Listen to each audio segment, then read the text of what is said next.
Alright bro, look. When the topic of hands, the anime, comes up, you will be thrown some of the big hitters like Baki, JJK, Naruto, or even Dragon Ball. Some people might even bring up Tokyo Revengers. But ladies and gentlemen, today's anime is what Tokyo Revengers wanted to be. Instead of just getting straight hands the anime, we got an MC who can't win a fight to save his life, and this man cries every 3 minutes. Ladies and gentlemen, the anime windbreaker blessed us with the demon known as Sakura. No, not her.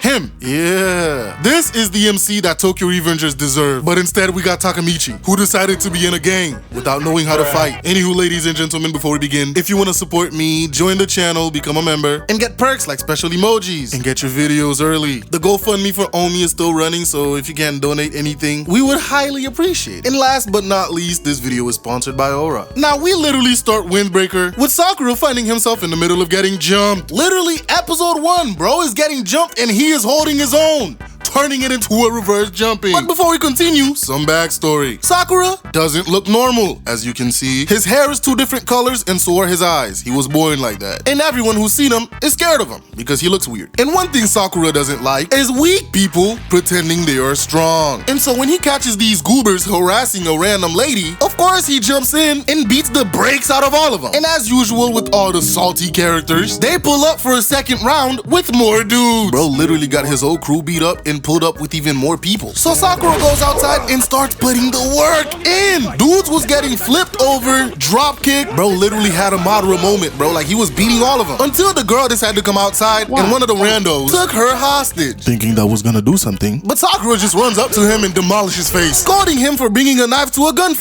fist fight. And bro just continues beating the daylights out of him. Until dude on the floor cut his ankles. And now it's harder to move. Bro cannot fight and he still has to protect this girl. And right when bro was about to get thrashed by a metal bat, a random dude came in for the save. He ain't know who this was, but they were wearing the same uniform. Well, now it's time for more exposition. Sakura came to this town because he heard there was a school full of strong fighters, and he wanted to pull up, beat the daylights out of all of them, and become the new leader. That was his plan. The name of the school was Furin High. So when he sees the Furin students come to defend him and protect him, he is confused. Anywho, they pulled up with the gang and start putting work in. But you know, Sakura's injured, so you know, he's a bench player now. And bro did not like that. Now these buffering students are the defenders of the town, because this crazy town is just full of different gangs, and this one school full of delinquent fighters took it upon themselves to take care of the people, and the citizens of this little town gave them the name Windbreaker. Now just like Windbreaker protects this town, I want you guys to stay protected too. I can confidently say all of you viewers use the internet, maybe a little too much, which means your personal information is definitely out there on the internet. But with today's sponsor Aura, you can protect that information. And bro, I'm about to hit y'all with some information that's gonna leave you guys flabbergasted.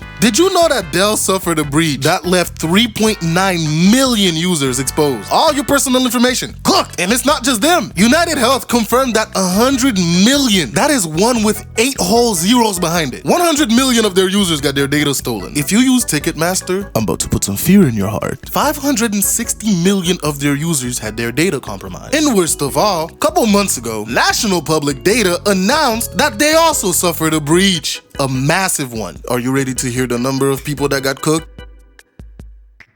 2.9 billion with a B.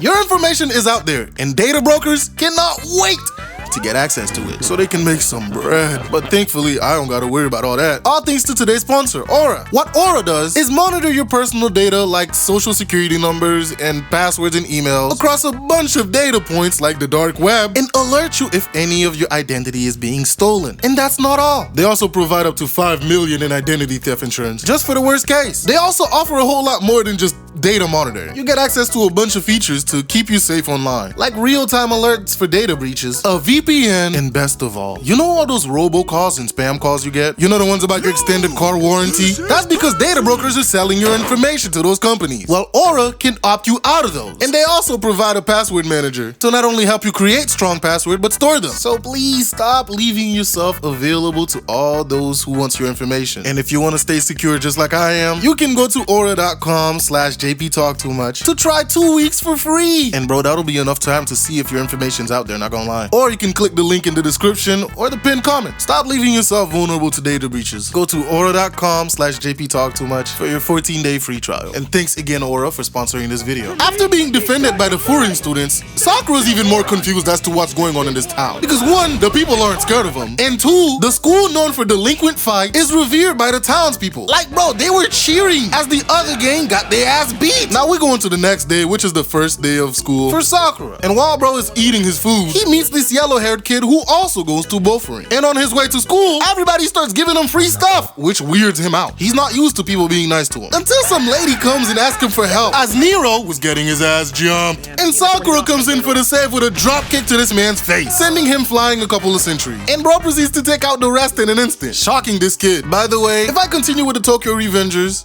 comparison, you see this guy right here? He would be Takemichi. He can't fight, but the difference is he's not the main character. We should have gotten a story about Mikey, not Takemichi, in my opinion. But anywho, bro put up to the classroom already stretching. He knew what was gonna happen. He was ready to scrap. But fortunately for him, all the scary looking guys greeted him warmly because he was defending the town and everybody heard about it. Until they asked him why he came to this little town to begin with. And he tells them, yeah, I'm here to take the top spot. Everybody was flabbergasted, especially this gorilla Sugishita. Bro put up to the classroom mad as hell and immediately threw a punch, demolishing a desk. Bro, there's no reason a high schooler should be this strong. Like, why can't they be feeding you? And what's more wild is Sakura's not even scared. He put up in this bit ready to scrap. Anywho, they start throwing punches. It turns out this man Sugishita has been coming here since he was in middle school. So that's just how strong he is. And he is completely devoted to the current leader, which means when Sakura came and said he was gonna take the top spot, bro took that as him challenging his king. Anywho, bro, this fight kinda slapped. Sakura's dodging all this man's punches like they were sweet. Bro hit Sakura with a leg sweep and he jumps. And when the next punch is coming towards Sakura, he trips. And Sugishita saw that as his opening, throwing one last punch. But Sakura, who is very flexible, dodges it with a back bend and kicks this nigga with that sweet chin music. Made his ass bleed. They were about to continue fighting, but the leader came on the intercom and everybody stood at attention, which made zero sense to Sakura because he thought this leader would have some sort of booming voice and some indomitable aura that made everybody respect him. But it was the complete opposite. The number 1 at their school is just this happy-go-lucky guy who enjoys gardening a whole lot and he's super chill. Anywho, they go out patrolling and end up in enemy territory. They see one of their middle schoolers getting chased and Windbreaker not being content without having a fight every 2 seconds. Sakura and Sugishita immediately jumps into action, drop kicking this nigga in the face. While they standing there about to discuss what happened, Joe Togame pulled up. See, he's the second in command of the Devotees of Power, aka Shisturin. That's the name of their crew. The guy that got his face kicked in starts screeching about how Bofurin's gonna get the beats for coming into their territory and hurting him. And this man Togame proceeds to smash the bottle on his head and proceeds to pummel this man. Because you see, he lost, which means he's weak and weaklings don't belong in Shisturin. To which Sakura does not agree with and thinks he's lame as fuck. And immediately, these two got beef. Cause right off the bat, they don't like each other. And then I mentioned, bro, this is literally episode 3 and it's non-stop fight. Things did not slow down in episode 4. They have a meeting with the leader discussing what happened. And the middle schooler is apologizing for what he did, bringing trouble to Bofuri. Dude says it's okay, it's all fine, we're gonna protect you. That's what him as a big brother is supposed to do because the entire town is his family. And they get a call on the phone. Not 2 seconds after the phone call, this dude pulls up, dragging a body, screaming into a megaphone that he wants to fight. This is the leader of Shisturin, and he is a literal nutcase, bro. Mans is obsessed with fighting. Mainly, he wants to fight the leader of Bofuri. You know when you have a little brother and they like always want to fight you for some odd reason? Yeah, that's basically this guy right here. Anywho, Sakura realizing that, hey, if this guy's the leader, that means he's stronger than Togame. And bro immediately gets a boner for fighting until he felt Hajime's aura behind him. Anywho, they go down to confront this lunatic, and Sakura pipes up saying he wants to fight, and Hajime made him tighten up real quick. I won't say it again. I can't move. That's rough, buddy. Anywho, the lunatic is jumping around saying he wants to fight, trying to provoke Hajime. But he really don't care about fighting. He's like, hey bro, you already made a mess on my turf. We beat your guy. So let's just call it even and you take your ass home or something. That's what I thought you said. Now let me offer this as a rebuttal. bro comes in with a kick, and Hajime blocked it. And Hajime's like, bro, what the hell do you want? Why you want to fight me so bad? And it turns out, he don't care about the fighting, oddly enough. He just wants Hajime and the entirety of Bofuri, because he doesn't understand how everybody respects Hajime without him having to put the fear of God into them by beating their ass, the way that he runs his crew. Anywho, he wants to fight right now, a one-on-one. But his entire crew pulls up, and instead of them just fighting there, they decide to have a good old-fashioned tournament arc.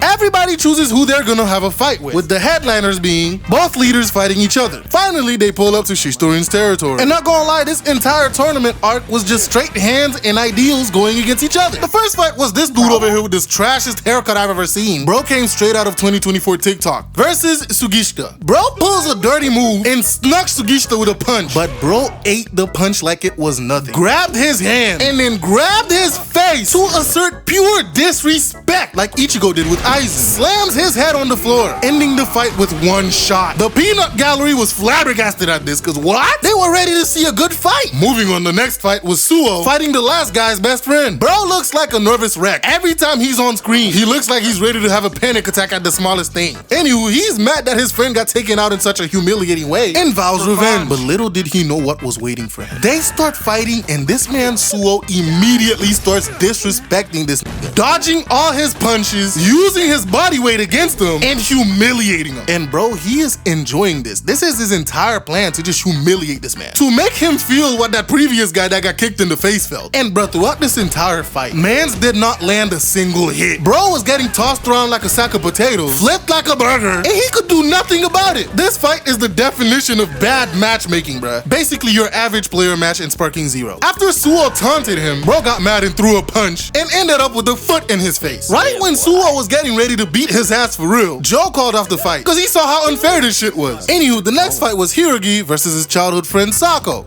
Our friendly neighborhood lunatic is way too excited for this fight to begin. And when they start, bro, it was straight hands being thrown. Like no expenses was spared on these fight scenes. And the choreography was great. Anywho, Sako's tired of being looked down upon by Hirogi. And his plan is to beat the shit out of Hirogi to show his superiority and that he's not a defenseless little boy anymore. Anywho, they get back to squabbling, and again, I cannot help mentioning the fight choreography. And to be honest, I expected no less. This was animated by Cloverworks. And if you're not familiar with their works, they've done My Dress Up Darling, Spy Family, and Fate Grand Order, to name some of the popular ones. But anywho, back to this fight. They're throwing hits after hits, and Sako pulls off this kick. That was just impressive. There's nothing else I can say, but that was very impressive. Anywho, he's pushing Hirogi back, and the peanut gallery, of course, is excited, including our favorite lunatic. Turns out, Sako's one of the top 5 fighters in their game. But for some short backstory, Hirogi was the one who taught him how to defend himself, and he looked up to him. But once Hirogi decided to follow Hajime, the leader of Bofurin, he felt lost and betrayed because he was gonna support this man all the way to the top, and now he's following somebody else. So he gets mad and goes to the opposite side. Anywho, after some shit talking, they get back to squabbling, and Sako got faster, landing a nice juicy kick to this nigga. And it looked like Hirogi was out of commission, not gonna lie. Sako starts talking shit, saying that Hiragi has gotten weaker because he hangs around a bunch of pussies. So Sakura pipes up, screaming at Hirogi for making them look bad. Anywho, Hiragi wakes up and scares the daylights out of Sako with a punch. Bro took his heartburn pills and said he's gonna get serious now. They get back to fighting, and it looks like they're evenly matched, going blow for blow. But Togabe mentions that Hirogi has this in the bag because he's just stronger. And well, it turns out he was right. Sako pulls off this nice little move and was going to give Hirogi a back shot, but he blocked it. Apologizes to Sako for not becoming the version of himself that Sako was looking up to, because he never really wanted to be that guy to begin with. And so he gut punches Sako, signifying an end to this fight. Hirogi was just looking out for Sako because Sako saw him as the guy who should be on top because people naturally followed him. But Hirogi saw Hajime, who has all the qualifications of a leader, and chose to support him. So he told Sako, if you continue to follow me, it's not gonna be the same. I'm not gonna be on top. And he took it the wrong way, so this is how we ended up here, with Sako holding this grudge. Anywho, the peanut gallery is flabbergasted. They just lost another fight. These niggas have lost like 3 fights back to back. I'd be embarrassed if I were y'all. The next fight of the tournament is Togame fighting Sakura. But this video is already long as hell, so I've split it into 2 parts. I want to put this video out as soon as I can, and if I try to edit this 30-minute long video in 2 days, it's not gonna work. So I'm gonna leave this here and try to get you guys the rest of the tournament as soon as I can, I promise you. Thanks again, Aura, for sponsoring the video, and if you enjoyed, please leave a like, subscribe, and I'll see you guys in part 2. Bye.